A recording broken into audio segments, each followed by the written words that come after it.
Hey class, just inputted my ASQ onto the computer, so this is the last thing of this session, which I'm really happy.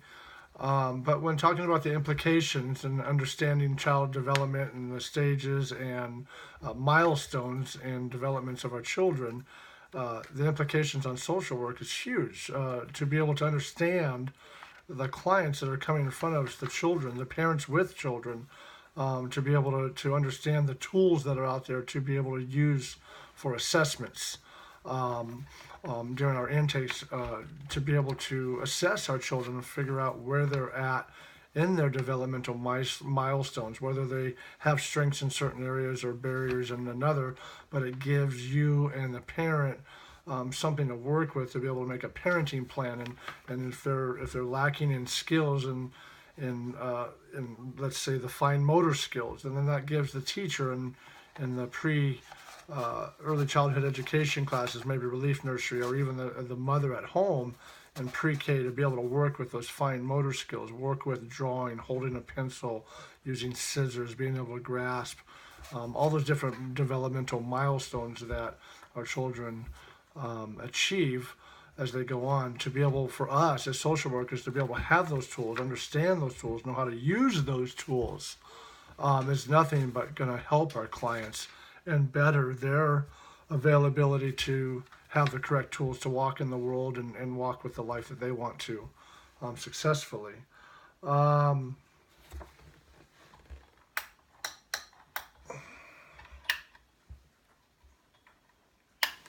Is the ASQ a good tool to use in the Southwest, Northwest? I'm in Oregon, so it'd be the Northwest, and I'd have to say unanimously 100% yes. And the reason why I say that is 3 out of the 4 places I've interned, we've actually used the ASQ. The last place was the Family Development Center. It's our local relief nursery, where we help parents who are struggling in different areas along with their children that are under the age of 5.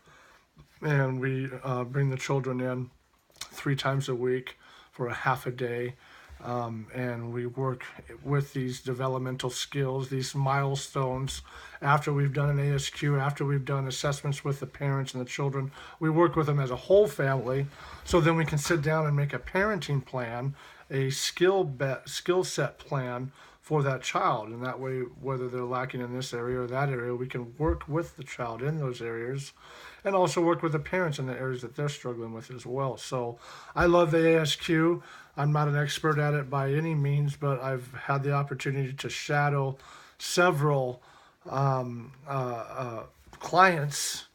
in doing the ASQ, and then on this one I was able to do it on my own. So I think it's a great tool to be able to assess a child, to see where they're at in their age group, whether it be 3 to 4-year-old children, and we now know through research and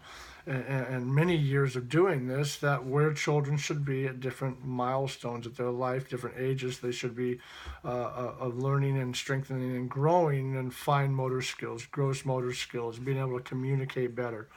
in all those developmental areas. So I've absolutely enjoyed doing this project.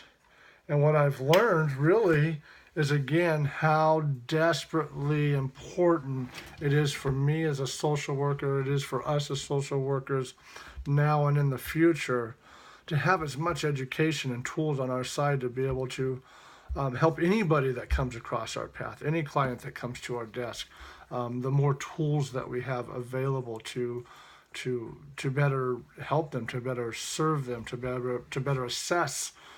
their needs, so that we know what we're working with and how we can target those barriers, those strengths, those weaknesses, those struggles in our clients' lives. So I continue to just enjoy what we're learning, and I've had a blast in this course. So you guys have a great small break, and we'll see you again next session.